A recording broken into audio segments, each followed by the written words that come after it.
Good morning, good evening, everyone. Welcome to Mana TV. And you are watching Insight with Praveen Puram. This is our episode 4. And today, our guest is Mr. Jayesh Ranjan. There is no need to introduce Jayesh Ranjan ji. He is the IAS and also he is the Principal Secretary for the Industries and Commerce. And I'll just brief about Jayesh ji in a small bio, and then we'll get into the details. So, to the viewers, the expectation for this particular show is understanding the COVID initiations in the IT at Telangana, and also how to engage NRIs in any of the opportunities that Telangana government. That would be the takeaway from this particular show. So coming to JSG, I need not introduce him. He is such a simple man, and I could say that when I asked him for this interview, he just said yes. So that itself says in his busy schedule, he is assigning 30 minutes of his time for us. Thank you so much, JSG. And I'll just brief about yourself, and then I'll hand it over to you. So Jayesh Ranjan is the Principal Secretary of Industries, Commerce, and Information Technology. His assignment involves developing policy frameworks, attracting new investments, identifying opportunities for utilizing IT in various government processes, and promoting digital empowerment of the citizens. His latest few assignments have been in industrial promotion sector as a commissioner and MD of the industrial department. Secretary, his past experience is also in tourism and also vice chairman of Hyderabad Urban Development Authority. He was awarded World Bank's Social Capital Visiting Scholarship in 2002 and the British government's Gurukul Chevening Scholarship in 2005, and he has done international consultancy assignments for the World Bank, UN, ESCAP, SEDU2 project of Mexico, and many others. And Jayesh Ranjan also supports many social, cultural, charitable causes, and he's on the board of advisory committees of United Way, Save a Child Heart Foundation, Young Lives India, Save the Children's Sparsh Hospice, APMAS, ML Jayasimha Sports Foundation, and so on. I will not even read more. So JSG does a lot of things, and more than all, he is a very humble and down-to-earth person to speak with, and he's very supportive. If you see his past biography, he's very supportive. Anyone who comes to him, he will ensure that you will get the solution for it. Thank you, JSG, for spending time with us, and we just to our viewers during this tough times, COVID situations, we just wanted to know more about the initiatives on the IT sector and also the other industrial aspects as well. Thank you very much, Praveen Garu. Good morning, good evening, viewers. As was introduced, I'm Jayesh Ranjan. I work for the government here in Telangana. I look after the subjects of information technology and industries. So as Praveen Garu mentioned, I'll give you some insights about the COVID situation in India in general, but particularly in Telangana. And then something more about what are our plans for the IT sector, how do we want this sector to grow, and so on and so forth. So 4 or 5 points I would like to share very, very quickly. The first is that if you look at the way the infection or the disease is spreading, COVID pandemic is spreading in the country. Now, Telangana is somewhere in the middle. I can't say that we have brought it under complete control, but at the same time, this is not a place where I can say that it is completely out of control. There are a few states in the country where the situation is a bit alarming, a bit worrying. Things don't seem to be under control. But in Telangana, I can tell you with lots of authority that things are under control, but not completely gone. So, for instance, if you look at the number of new cases that are coming up in Hyderabad, this is a big success story. Unfortunately, no one is speaking about it in the press or in the media. But the reality is that if you look at, let us say, the last 20 days data, you will find something very amazing that the number of new cases that get reported from Hyderabad city are just roughly between, let us say, 200, 250, 300. And if you look at comparable cities, let us say Delhi, Bombay, Bangalore, Chennai, they are many, many times more than Hyderabad. Of course, in the rural parts of Telangana, new cases are quite more. So there is a cause of concern. But to bring number of cases so low in a dense city like Hyderabad, populous city like Hyderabad, in my opinion, is a very big achievement. And the other point is that all these new cases, this 200 odd, 250 odd, that are coming every day, mostly they are confined to containment zones. And the third very remarkable thing is that our fatalities, number of people who lose their lives, of course, even one person losing his or her life is a matter of great sadness. It's an unfortunate thing. But relatively speaking, the number of fatalities in Telangana, again, if you look at last 20, 30 days data, just in single digits or 10, 11, 12. So in my opinion, we are quite all right, quite better off the strategies that we have followed. And since I work for the IT sector here in the government, I can let all of you know that we have played a very important role. That is, the technology has played a very important role in our containment strategy. So we have a very strong contact tracing technique. We also have a very strong quarantine monitoring. And those who are in home isolation, suppose I develop some symptoms and I'm at home, so there is a app through which I get counseling, I get medical support, and also there is a way of keeping an eye on me, and so on and so forth. In fact, I can share something else with you. So many of you would know that artificial intelligence has a huge predictive possibilities. So we have been able to access a tool. Actually, this tool has been customized for Telangana. You may be knowing that there is an industry association of the IT companies in India that is called NASSCOM. So NASSCOM, a group of companies within that NASSCOM umbrella, has created this predictive analytic tool using AI. And now we are in September, let us say, in the middle of September. We have, using the predictive analytical tool, data up to the end of November on how many cases are going to come in Telangana, where are they going to come, what will be the demand on our healthcare capacity, and so on and so forth. So there's lots of forewarning, lots of information available to our decision makers, our healthcare officials, and that is very useful in doing lots of planning, etc. So some of you may not know this, but Telangana was the first state to open up. Of course, now this unlock stages are happening in the country one after the other. But in the month of May itself, from 1st May incidentally, Telangana permitted all industrial activities, all the IT offices to get back to normal. No restrictions on your working hours, no restrictions on the number of people who can be deployed in your office, night shifts, day shifts. And the reason why we were able to take such bold decisions is that we had that benefit of that tool, which had given us this alert that no new cases are going to come where our industrial parks are located, where our IT cluster is. Many of you would know that the premier IT cluster in Hyderabad is in an enclave called Cyberabad. So the predictive tool was very clear that Cyberabad will not see cases, industrial parks will not see cases. And with that confidence, we opened up all these industries and IT industry, etc. And as I said, everything was opened up in May itself, and now 3 months have gone by, and we have not seen any mass outbreak of cases in these places. So our strategy that way, and the subsequent action which followed as per the strategy, they have stood the test of time. The other point which I wanted to share with you, again in response to what Praveen Garu mentioned. Now, obviously, all of you are in the US. The economy there has also been impacted by this pandemic. India is no different. Economy has been hit very, very badly. Different sectors of economy have been hit very badly. So I'll speak about 2 points now. One is that the IT sector itself. Now, if you look at the IT sector, the impact is not as much as it is there in, let us say, the hospitality sector or the automotive sector. The IT sector is relatively quite intact. In fact, by and large, we don't see too much of turmoil in the IT sector at an aggregate level. But if you do a little bit of a micro analysis, we notice two things.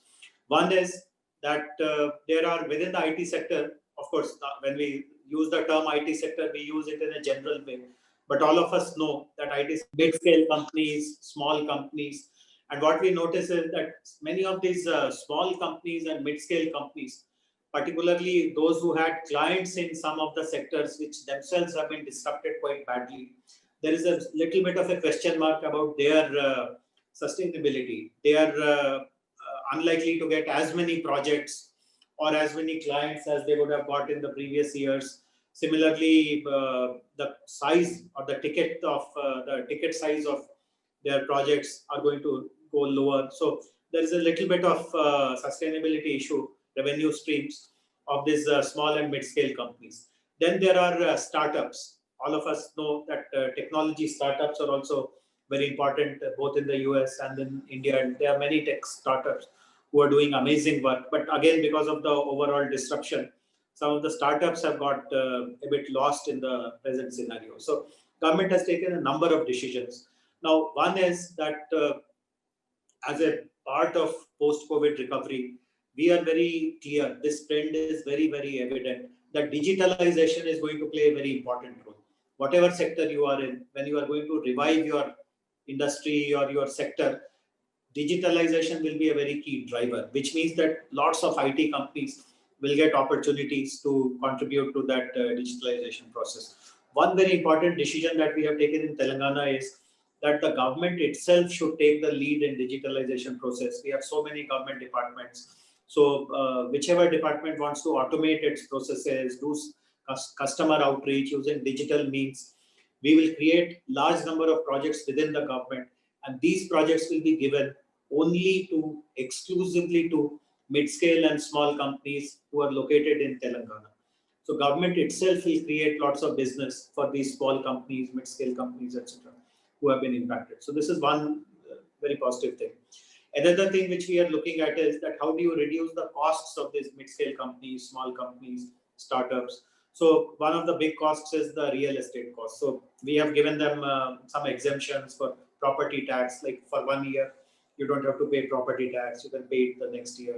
Similarly, while most of the IT industries right now in Hyderabad, we have created small IT centers in satellite towns. So for example, we have an IT center in Warangal, one in Karimnagar, one more is coming up in Khammam, one more is coming up in Nizamabad, and maybe hopefully in 6-7 months, one more will come up in Mahbubnagar also. So at 5 satellite locations, we have created IT towers, built up space of about 25,000 to 50,000 square feet. And we have given an offer that while you are in Hyderabad, if you want to reduce some of your footprint in Hyderabad, and if you want to move to any of these tier 2 kind of IT towers, I will give that space free of cost to you. You don't have to pay anything. Obviously, in Hyderabad, as all of us know, suppose you are in the Cyberabad area, the real estate costs are quite high. So this is a very tempting offer that you reduce that footprint, go to Warangal, go to Karimnagar, go to Khammam, your cost will be zero. Similarly, we'll provide you internet and whatever manpower you require. There are colleges in these towns also. I will identify good colleges, train the staff, train the students, make them available to you to be deployed and so on and so forth. So these are some of the important decisions that we are taking to ensure that the backbone of the IT industry, see the aura of Hyderabad today is because of a Google or a Microsoft or an Apple or a Facebook or an Amazon. But the reality is that it is these mid-scale companies and small companies who contribute to the bulk of the IT sector exports, the IT sector employment, and so on and so forth. So we are very conscious that as a government, we have responsibility towards these companies, and we should live up to their expectations. So these are some of the solutions that we have worked out for IT sector during this COVID scenario. That is incredible, sir. I think two of the things which caught up my mind is on the AI, artificial intelligence, ML, and RPAs. So as you said, in the government, many of the when you go for digitalization, you can definitely do some of them as a RPS. The business process can be automated. So have you ever thought of allocating some budget in 2020 or 2021 so that we can digitalize more and automated process can be implemented? Absolutely. So we have started this exercise. Actually, this has started much before this COVID pandemic hit us. So I don't know how current you are in your awareness about IT activities in the state on behalf of the government, but we have created, in fact, we are much ahead as compared to other states in our country in adopting emerging technologies. In fact, there are 8 technologies that we have identified, which includes AI, ML that you spoke about, also includes blockchain, big data, cyber security, RPA, AR, VR, digital entertainment technologies, and so on, IoT. So these are a basket of 8 technologies that we call collectively as emerging technologies. So we have done 3 things. One is that for each of these sector, there is a dedicated policy. So what does the government want to do to promote this sector? So the policy spells out all these details very, very clearly. The intent of the government is explained very clearly. Then we have created a separate emerging technology wing within the government. And we have got some very talented people to run that show. So these people who are working in the emerging technologies department, they have a very good understanding of what are the application opportunities of these technologies, which are the partners whom we need to bring in to implement these solutions. So again, there are many big companies who have developed AI practice or cybersecurity practice or blockchain practice. So we have started to partner with them. There are global companies. There are also mid-scale niche companies. So there could be a small company focused exclusively on cybersecurity. So we are partnering with them. And then there are startups. Then there are academic institutions. As you know, Hyderabad is blessed to have some of the best technology schools, etc. So they are our partners. So for each of these emerging technology area, there is an ecosystem that we have created. And the next most important thing is that this is something which other states are now emulating from Telangana. Our Telangana policy tells that if there is a homegrown company which has created a solution using an emerging technology application, and if it is of relevance to the government, then the government will procure it bilaterally. I don't have to run a tender process or a procurement process and create a competition to select the bidder. If you are a homegrown company, just offer your solution and I'll bilaterally take it. And I can let you know that almost 2 dozen plus such solutions have been rolled out in our state.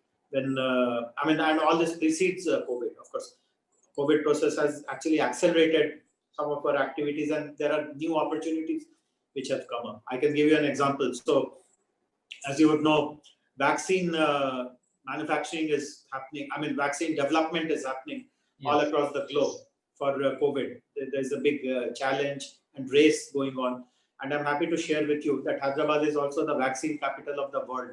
You may or may not know this, but Hyderabad manufactures 1/3 of world's vaccines. In fact, the entire Africa is supplied from Hyderabad. So that is how the vaccine progresses. And in the current scenario also, there are 6 agencies, 6 companies, biotech companies who are in the race from India. 4 of them either have their R&D or manufacturing facility in Hyderabad. So we are very confident that the new vaccine, as and when it comes, there will be a Hyderabad angle to it.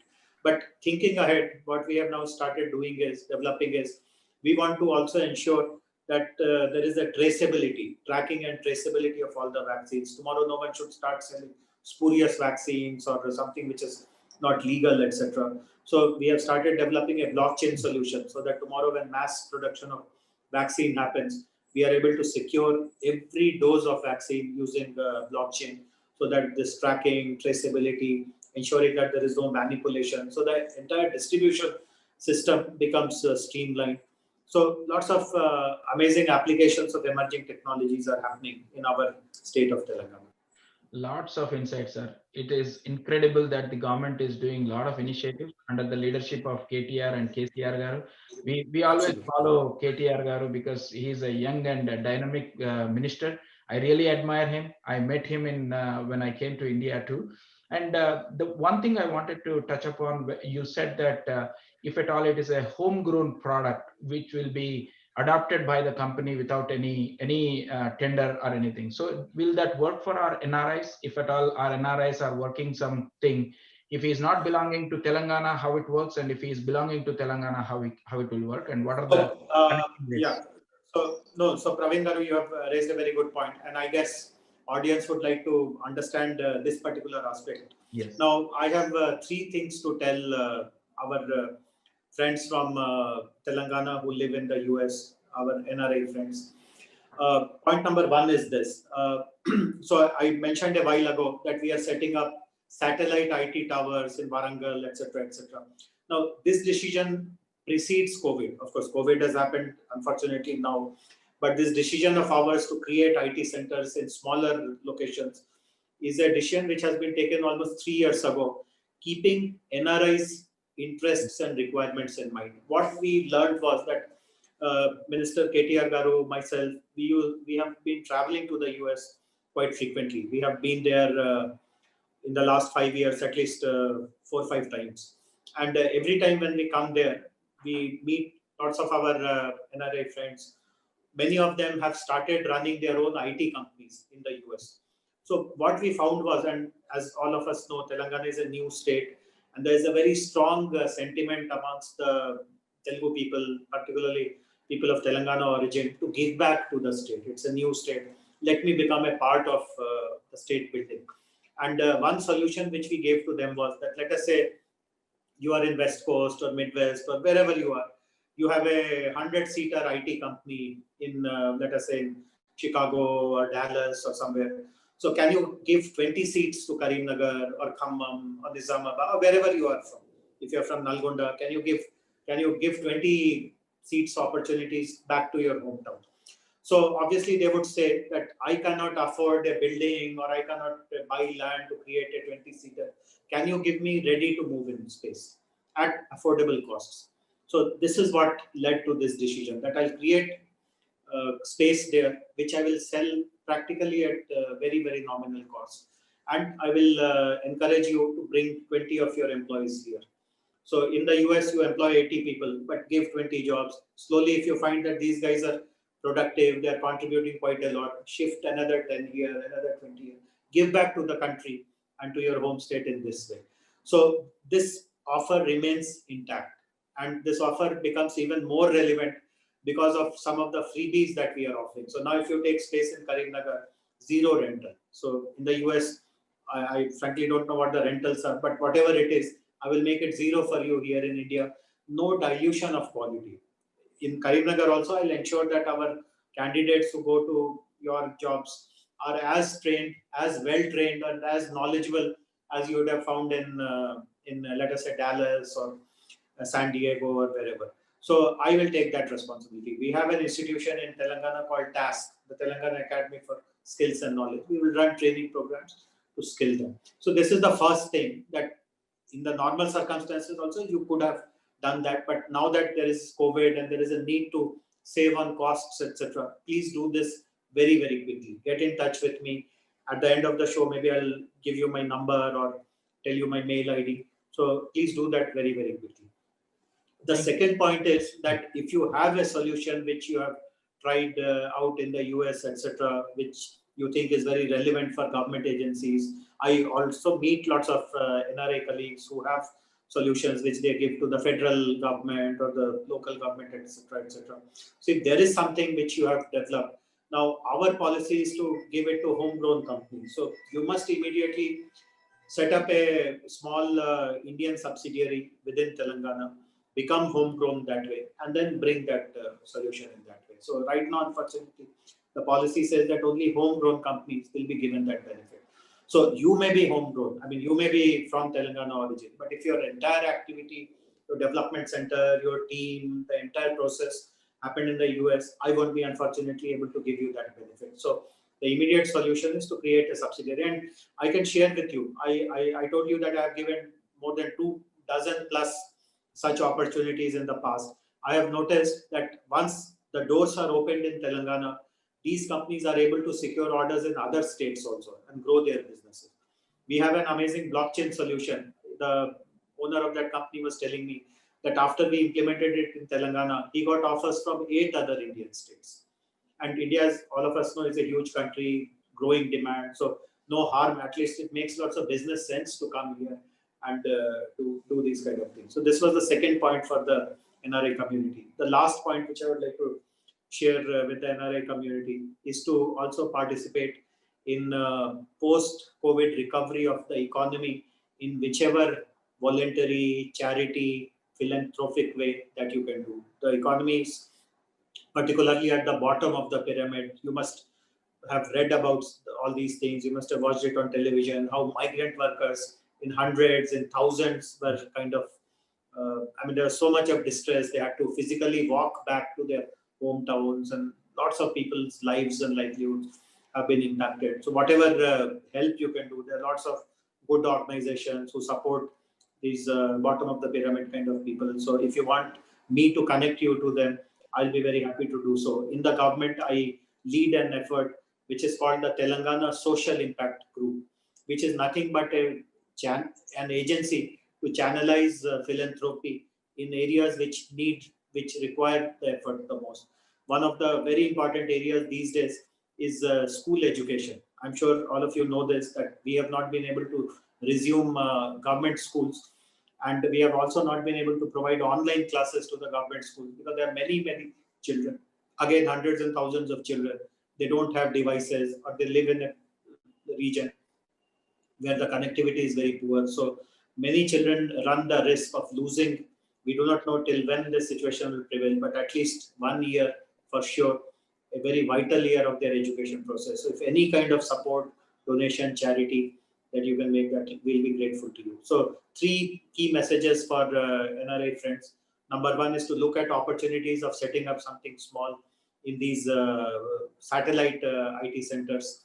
Second is, if you have something to offer, a solution, this application, a product, get in touch. We'll be very happy to onboard it, but you'll have to create an Indian subsidiary hosted in Telangana to do that. And third is to participate in any kind of philanthropic effort, which is very needed. And what is most needed right now is to help school children coming from very poor families resume their education. I think this is a great insight, and I think you have given all the opportunities to the NRIs where they are looking for, and definitely will be in touch for any of the help as well.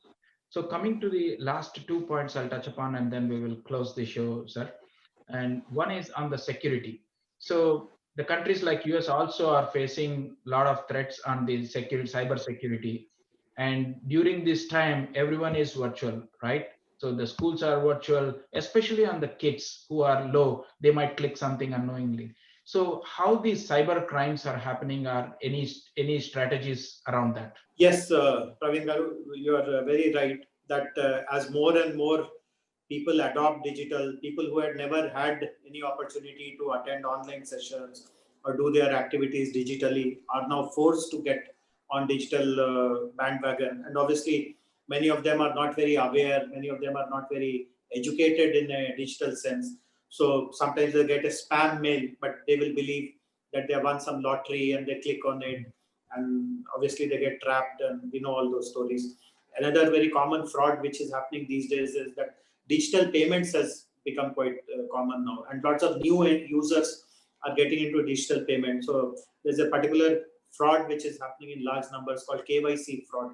So you'll get a message that some X company which has a digital payment solution wants to do your KYC. So tell your name, tell your phone number, tell your bank account number, and finally in that flow they ask for your password also, and you are just randomly giving answers, and you don't realize that you have passed on a very private and a very confidential information, and obviously you are scammed and you lose money. So these things have become very common. So we are starting, I mean, we have already started campaigns on awareness on cybersecurity education. Similarly, with the help of NASCOM, we run a cybersecurity module for children who are now doing digital learning, because there is lots of threat, as you rightly said, that they can be misguided into some kind of websites, etc., where they should not be. So we are conscious of this fact, and we are making efforts, but obviously it has to be done at a very high level with lots of intensity and well targeted. And we have made a beginning, but we will be doing more of it as days go by. Thank you. Thank you. Last other topic is on the LRS, sir. So most of the viewers have been reaching out to me how this works and how that works, if we can ask questions and all those stuff. So I thought I'll put this question to you on the LRS, but again, anyway, I will have a subsequent another show to detail on the LRS. So what an incredible idea the government has on the regularization of land. This also gives the details of land at one position, like US or any other country. So can you throw some light on the NRS and challenges, especially for NRIs? See, LRS is a scheme which is basically meant for buyers, see, many people, particularly NRIs, with the interest of eventually having a footprint in their hometown or home state also, they buy some plot, but they don't know the background of the developer or the builder and whether he has all the approvals or permissions or not. Many of the builders sometimes fail to get proper approvals, permissions. They need to be penalized. But the risk is that an innocent buyer has taken a plot, not knowing what the background of that plot is.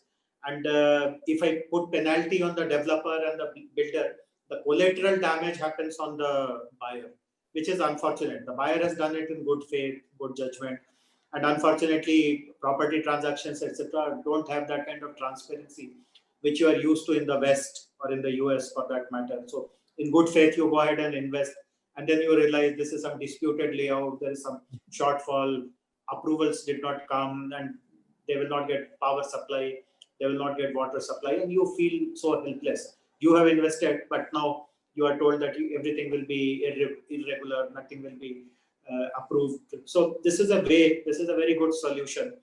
But there are certain caveats and there are certain conditions. So government has very recently issued a clarificatory GO just about 3-4 days ago. I would request people to look it up on the net, which gives lots of FAQs kind of answers on which kind of layouts will be approved, what is the last date of filing your approval application, what is the fees. I'm again happy to share with you that on public demand, the fees has been reduced quite drastically. When LRS scheme was introduced earlier, there was a risk that the fees will be a big deterrent. People will not come forward because you have to pay quite a lot. But now the government has taken a very wise decision that the fees will be linked to what were the registration prices when the layout was first developed. So fortunately, it's again it has been made very user friendly, and I would request people who have bought plots in these kind of layouts to kind of compel the developer to apply under LRS, get the regularization, and government will be able to thereafter give all approvals, permissions. You'll get water connection, you'll get electricity, you will be able to register that plot in your name. You can sell it tomorrow, you can mortgage it. It becomes a regular kind of property transaction. So please make use of this window which has been opened very wisely by the government. Thank you so much, Jayesh Garu, for your insight. And I would like to say thank you again for this show and your time, 30 minutes. Definitely, we will continue to have some more time, some other upcoming topics where it will be useful for the NRI. And any final message you want to give to the community? The final message is just to let you know my mail ID, so that if you want to get in touch with me, please feel free to do so. The mail ID, I'll speak slowly. The mail ID is like this: SECY, SECY. This is the abbreviation for secretary. SECY _ ITC, Information Technology Communications. SECY _ ITC at telangana.gov.in. SECY _ ITC at telangana.gov.in. And I'll be very happy to, if you have any questions or any clarifications, or if you want to share anything or give any feedback, I'll be very happy to engage with you online, and hope there'll be another occasion when we'll interact face to face, Ravinder. Very nice answering your questions and sharing some details about the work we do here in Telangana. Thank you so much, and have a great day. Thank you. Thank you.